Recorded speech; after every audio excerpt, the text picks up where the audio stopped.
I can't take it anymore. I want to go to Mommy. My 5-year-old granddaughter pleaded with me, her eyes hollow and her body emaciated. I found her chained up in the storage shed where I had gone to sort through my daughter's belongings. Weren't you missing? And your mommy has passed away, sweetheart. I want to see my daughter too. Sharing her exact feelings, my tears flowed uncontrollably. As my granddaughter kept repeating, I want to go to Mommy, I made a decision. All right then, shall we go to the other side together? But just as I placed my hands on my granddaughter's neck, something caught my eye that felt so familiar. This is. At that moment, realizing a certain truth, I vowed to seek revenge. On my daughter's wedding day, I was overjoyed and called out to Vanessa, "Be happy, darling. I'm Susan, 58 years old, working as a medical clerk at a nearby hospital. If I may say so myself, after losing my husband early on, I worked hard to raise my daughter Vanessa and her younger brother. Mom, thank you for everything. You must be tired. Let me give you a shoulder massage." Vanessa, like her kind father, is a thoughtful daughter. She would always say things like that to me, which was so comforting. After becoming an adult, Vanessa started running an online shop and seemed to have quite a bit in savings. A few years ago, she married Daniel, a wonderful elite company employee, and they were blessed with a cute daughter named Olivia. My son also graduated from university, became a company employee, and became independent. I was finally able to relax a bit. However, on a hot summer day, Vanessa suddenly came home with Olivia. Her expression was dark, and she didn't look well. "What's wrong? You don't seem yourself. Did something happen?" It might just be my imagination, but I feel like Daniel's attitude towards me has been getting colder lately. According to Vanessa, Daniel would always come home late at night smelling of alcohol. Moreover, he would ignore her when she tried to talk to him, yell, "Shut up," at her, and sometimes even hit or kick her. And you know, he says he doesn't need to contribute to our living expenses because I have my own income. He says he's saving his share, but he won't even show me the bank book. That's troubling. I wonder what's gotten into Daniel. It must be hard for you. At this, Vanessa bit her lip and tears started to fall. For my patient daughter to show such weakness, she must be really suffering. I gently spoke to her, "Why don't you try living apart from him for a while? If you want a divorce, you can come back home anytime." However, my daughter didn't nod in agreement. "Thank you. I'll keep an eye on things for a bit longer. Talking to you has made me feel a little better. I'm really okay. I can't make any quick decisions with Olivia to think about." Forcing a smile at my worried face, she continued, "Besides, Daniel was originally a kind person. Maybe if I try harder, he'll go back to his old self. I'll give it a bit more effort." With that, she left with Olivia, looking lonely. If only I had listened to her more seriously that day, things wouldn't have turned out like this. I would come to deeply regret this later. A month later, I suddenly received a call from Daniel saying that Vanessa had passed away. What? That can't be true, can it? I couldn't believe it. My child suddenly passing away. According to Daniel, Vanessa had taken her own life by jumping into a waterfall, taking Olivia with her. What's more, he said a note-like suicide note typed on a computer was found, saying, "I've lost confidence in living. I'm departing with Olivia. I lost my precious daughter because of Vanessa. What are you going to do about it?" What do you mean? I was confused by the shock of my daughter's death and Daniel's harsh words. It's because of your upbringing that Vanessa turned into such a terrible woman who would even involve her daughter. It's your fault, isn't it? My fault. Of course it is. With a bitter expression, Daniel then told me something even more unbelievable. Apparently, while Vanessa's body had been found, Olivia was still missing.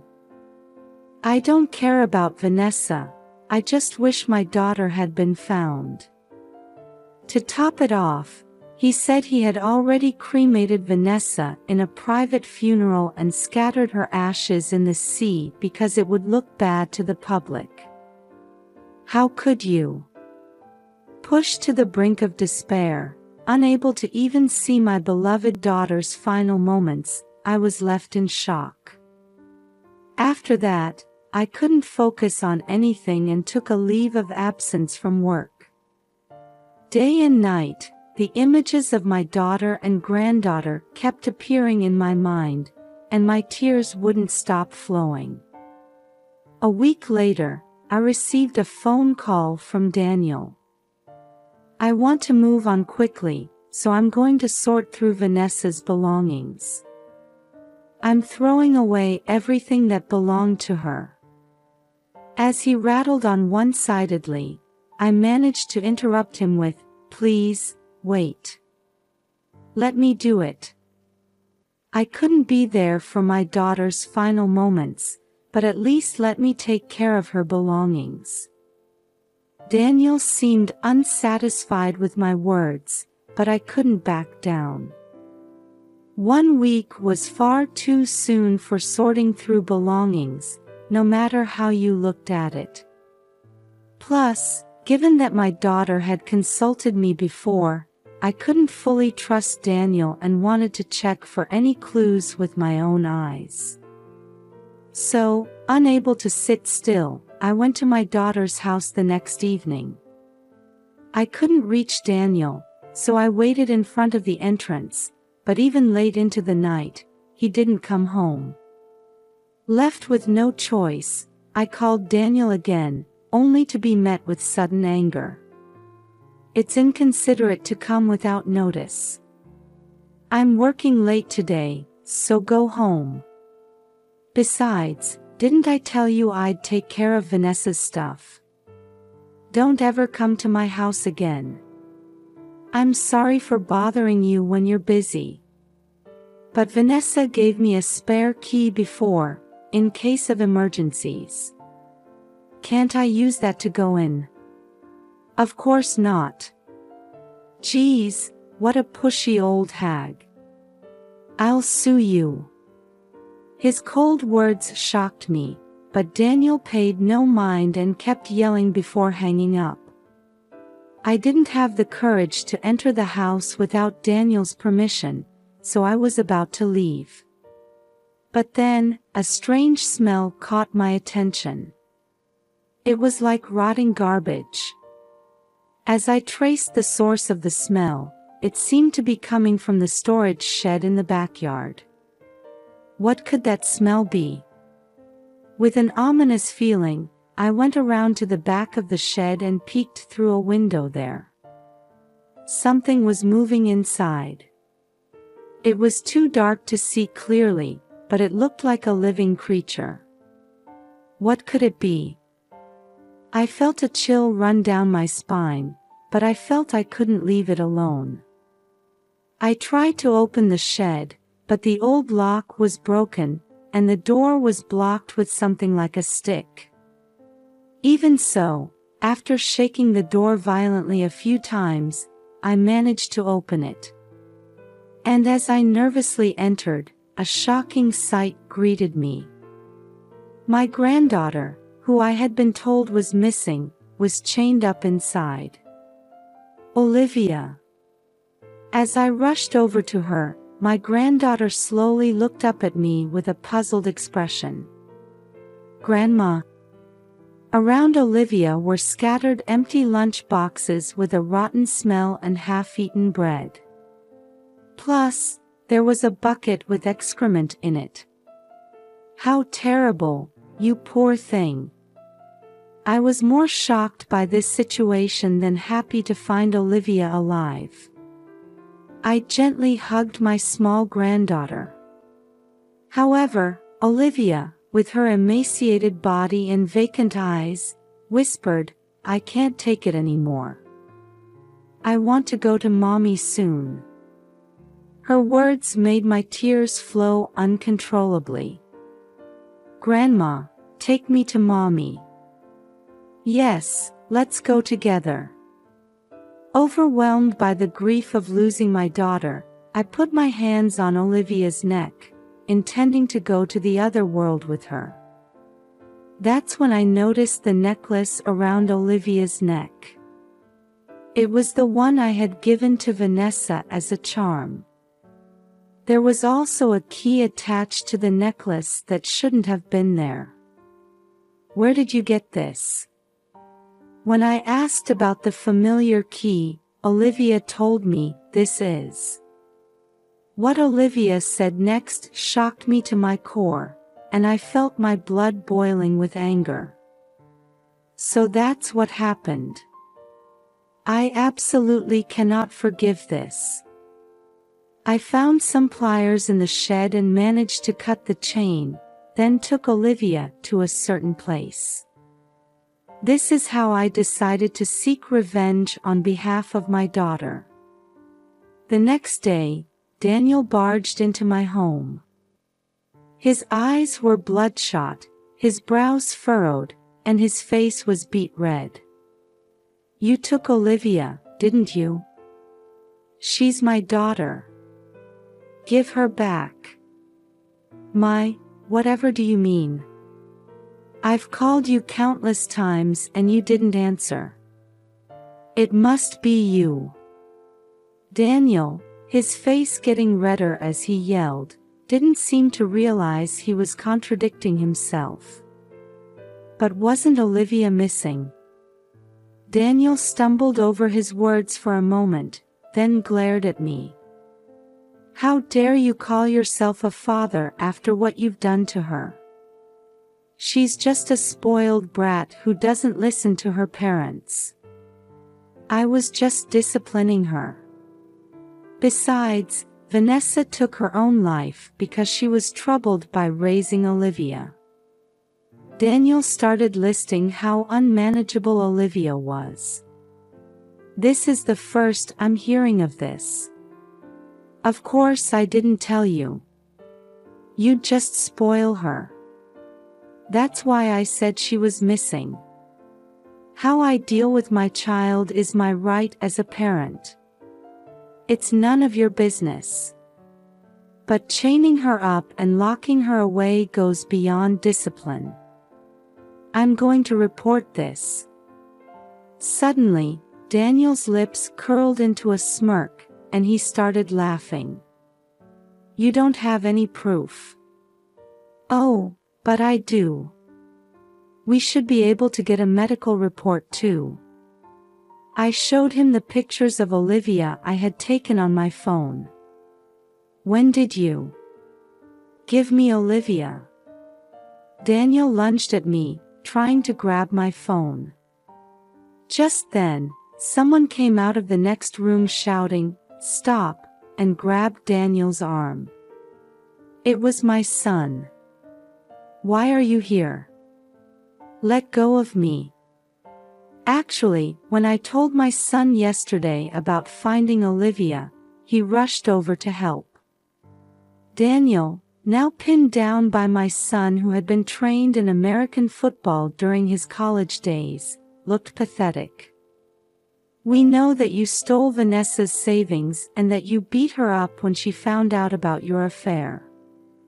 Daniel looked at me suspiciously, asking, "How do you know all that?" Vanessa told me. Huh? She's alive. Daniel's face turned pale with shock. I told him about the situation when I met my daughter. Actually, the key attached to Olivia's necklace was for my old family home. It's now vacant, but we kept it for sentimental reasons. And at that time, Olivia had pleaded, "Mommy said this necklace was a charm. Mommy is hurt. Please help." Hearing this, I saw a glimmer of hope that my daughter might still be alive. After rescuing Olivia, I headed straight to my old family home and found Vanessa collapsed there. "Vanessa, hang in there." As I lifted her up, I heard a faint whisper, "Mom." Olivia also clung to Vanessa, crying, "Mommy. I missed you." I quickly called 911, and Vanessa was rushed to the hospital and saved. The doctor said that if we had been a little later, she would have lost her life. Olivia was also in poor nutritional condition, so she was admitted to the hospital as well. Thus, I felt joy from the bottom of my heart at the safety of my daughter, whom I thought I would never see again. But at the same time, my whole body burned with anger towards the person who had put my daughter and granddaughter through such a terrible ordeal. Later, I heard the whole story from Vanessa after she regained consciousness in the hospital. Apparently, while cleaning, Vanessa had discovered evidence of Daniel's affair and the fact that he had embezzled her money from his computer, and she had confronted him about it. He flew into a rage and beat and kicked her, injuring her. When Vanessa, feeling a sharp pain in her kicked stomach and becoming dizzy, asked Daniel for help, he just laughed and went to the bedroom. Feeling it was dangerous to stay at home, Vanessa fled with Olivia's help. They managed to escape from the house, but Vanessa had been robbed of her bankbook, wallet, and phone by Daniel. With no other choice, she staggered for about an hour until she reached my old family home. Olivia, trying to help her mother, went back home to get Vanessa's phone and wallet while she was sleeping, and that's when her father caught her. But even when chained up, Olivia never revealed Vanessa's whereabouts, no matter how many times she was asked. Vanessa and Olivia were on the brink of death. Vanessa was pale and barely breathing. Even if she had escaped, it was only a matter of time. Daniel spoke lightly. Olivia wouldn't talk, and there was no contact from anywhere, so I just thought they had gone to the other world somewhere out of sight. Thinking Vanessa was dead, Daniel created a suicide note on the computer to make it look like Vanessa had taken her own life. Furthermore, he decided to keep Olivia locked up in the shed, planning to send her to the other world eventually. It was just a marital quarrel. The affair was just a game. Vanessa's alive now, so isn't that enough? That's not the point. I'm recording this conversation too, and I'm going to report it to the police. Hearing the word police, Daniel suddenly panicked and started begging for forgiveness on his knees. His sudden change of attitude was astounding. "I'm sorry. I'll break up with my affair partner and be kind to Vanessa from now on, so please don't involve the police. I can't believe anything you say. When I refused him like this, he tried to cling to my arm. If I get arrested, Olivia will be left without a father. Is that okay with you? I brushed away Daniel's hand as he pleaded with tears in his eyes, desperately trying to save himself. She'd be happier without a father like you. But at that moment, the police arrived and took Daniel away. After that, Vanessa divorced Daniel. Daniel received a prison sentence and was fired from his company due to his conviction. Vanessa demanded $100,000 for the savings he had embezzled, $20,000 in damages for the affair and injuries, and $150,000 in child support. She also demanded $10,000 in damages from Daniel's mistress. It seems Daniel had planned to live with his mistress, but for her, it was just a fling. When Daniel's parents learned of his actions, they apologized to Vanessa and sold some land to cover the money Daniel owed, but they intend to make Daniel work to pay them back.